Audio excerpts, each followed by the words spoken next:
de Lapinière. Je vous cède la parole. Merci, Monsieur le Président. Alors, merci pour votre présence et pour votre mémoire. Alors, libre à vous de choisir qui répondra pour protéger votre voix.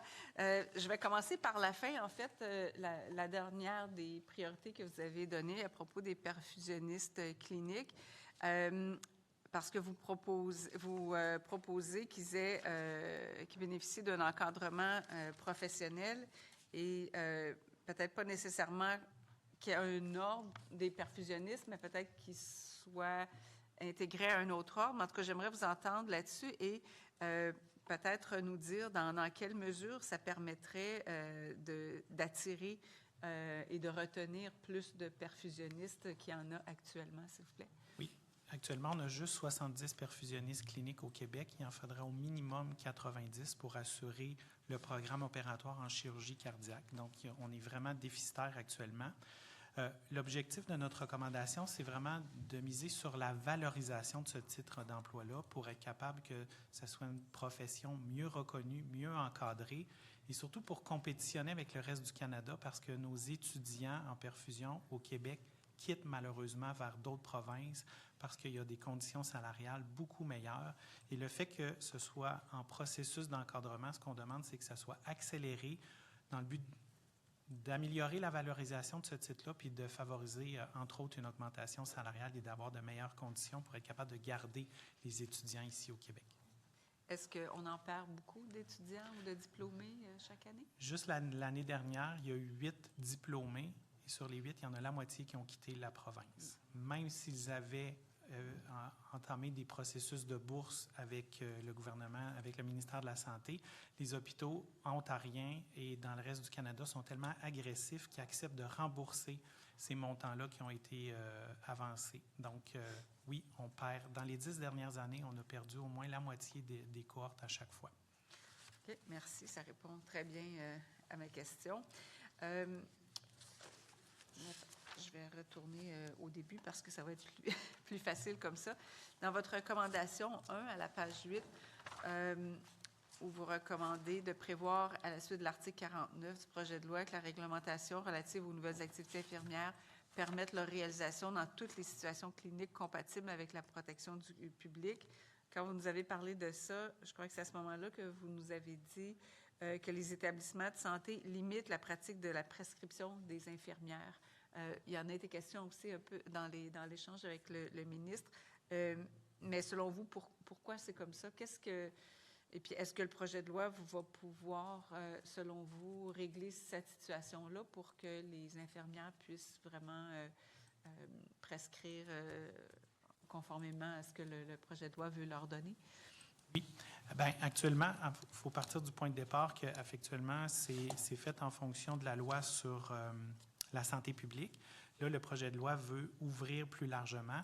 En fait, ce qu'on veut, c'est aller beaucoup plus loin, que ce soit disponible, que ce soit accessible dans toutes les situations cliniques. Donc, il faudrait que ce soit nommé comme ça dans la loi pour qu'ensuite, à travers la réglementation, ce soit encadré. OK.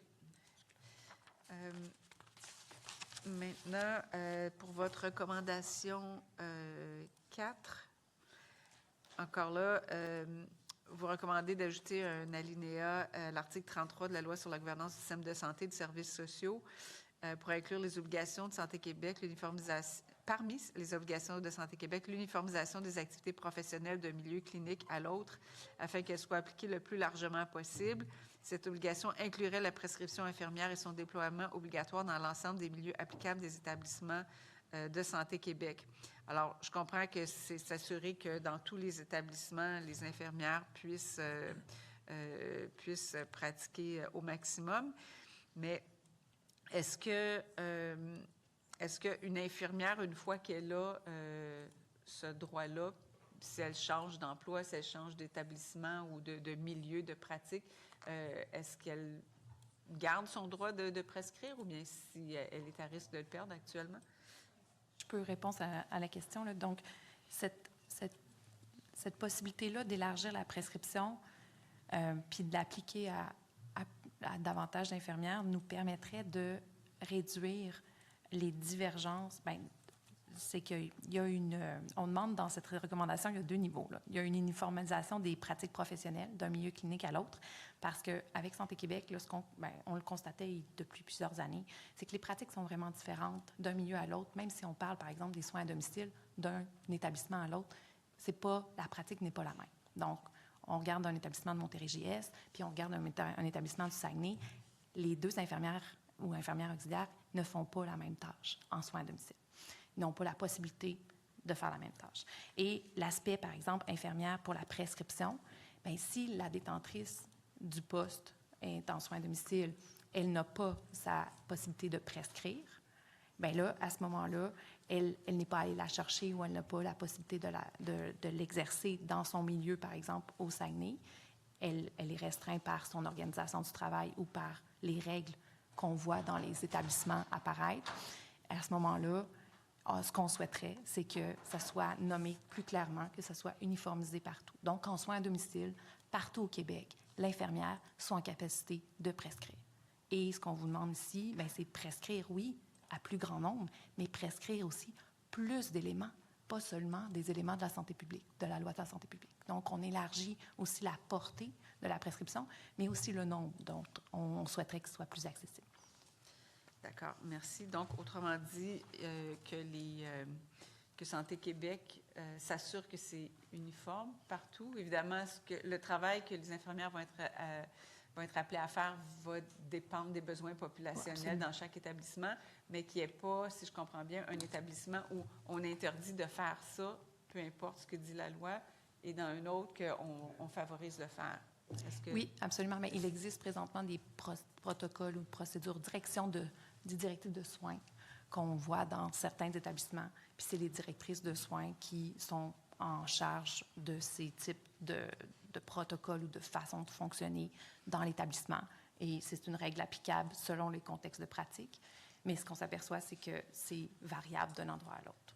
Même si ça existe dans certains endroits de manière plus réglementaire, même si l'infirmière, par exemple, si je me dirige vers un établissement où ce n'est pas possible de prescrire dans mon domaine en soins à domicile, mais là, à ce moment-là, même si j'ai la prescription, je ne peux pas l'appliquer.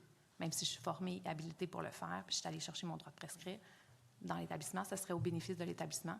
Puis habituellement, certains établissements l'ont compris, puis dans d'autres, on l'a moins saisi.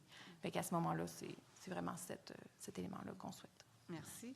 Puis, votre recommandation 7, où vous recommandez d'inclure à la suite de l'article 49 du projet de loi le droit pour les IPS-PL, IPS-SA, IPS-SP de diagnostiquer certains troubles mentaux sous réserve d'une formation additionnelle. Quelle serait cette formation? Je pense que ça va être déterminé par l'ordre à ce moment-là des infirmières, le nombre d'heures de formation à obtenir pour être capable de pouvoir faire cette activité-là, c'est-à-dire le diagnostic des troubles mentaux. C'est l'élément qui manque, notamment pour nos infirmières praticiennes spécialisées en première ligne, pour avoir une pleine accessibilité à l'ensemble des possibilités de l'IPS, qu'elle ait vraiment une pleine autonomie. Cet aspect-là ne lui permet pas actuellement, là, dans la réglementation, de poser des diagnostics des troubles de santé mentale. Et c'est ça qu'on veut, là, que ce soit réglé une fois pour toutes. La loi a été adoptée en 2021, la loi qui a donné maintenant beaucoup plus d'autonomie aux IPS, et la réglementation, ça tarde à venir. Donc, on souhaite que ça soit indiqué dans la loi pour justement éviter de vivre ce qu'on vit actuellement, c'est que c'est par voie réglementaire et c'est très long. D'accord, merci. Bon, je comprends que votre recommandation 11 appuie la demande des inhalothérapeutes, en fait, les demandes des inhalothérapeutes, puisque vous parlez de l'initiation de certaines mesures diagnostiques, la vaccination dans des contextes plus variés, y compris le soutien à domicile, puis la prescription d'une gamme plus étendue de médicaments. Donc, vous les appuyez formellement dans votre mémoire. En page 18 de votre mémoire, le dernier paragraphe, il est question des CLSC. Et vous indiquez qu'ils facilitent la collaboration non seulement parce qu'ils regroupent des professionnels de diverses disciplines, mais aussi parce qu'ils ne placent aucune profession en position d'autorité sur les autres, à l'inverse des GMF qui offrent également des services de première ligne qui placent les professionnels non médecins sous l'autorité fonctionnelle de l'équipe médicale. Alors, est-ce que vous pouvez nous en dire un petit peu plus? Oui. Ce qu'on vise, ce qu'on souhaite, c'est vraiment de réinvestir dans nos CLSC. On le vit actuellement, il y a beaucoup de... Les cliniques d'IPS, par exemple, où il n'y a pas de médecins, c'est vraiment uniquement des IPS qui sont là. Il y en a dans presque tous les établissements maintenant au Québec. Ça fonctionne très bien. Les patients ont accès rapidement à une IPS pour être capables de prendre en charge leur situation. Même chose, dernièrement, la ministre Bélanger a sorti les orientations nous du soin à domicile et a nommé que les CLSC avaient la responsabilité de coordonner.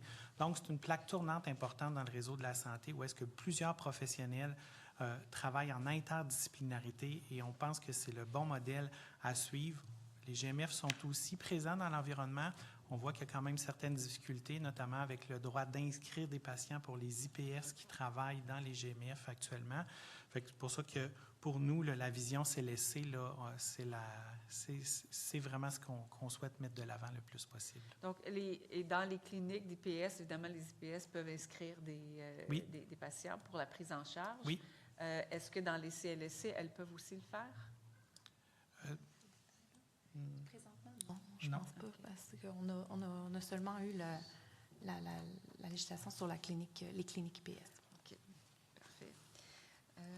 Ensuite, à la page 22, votre recommandation 15, vous recommandez de prévoir à l'article 3 du projet de loi l'obligation de consulter des organisations représentant les professionnels concernés, dont les organisations syndicales, lors de l'analyse des diplômes requis pour l'obtention d'un permis de pratique ou d'un certificat de spécialiste.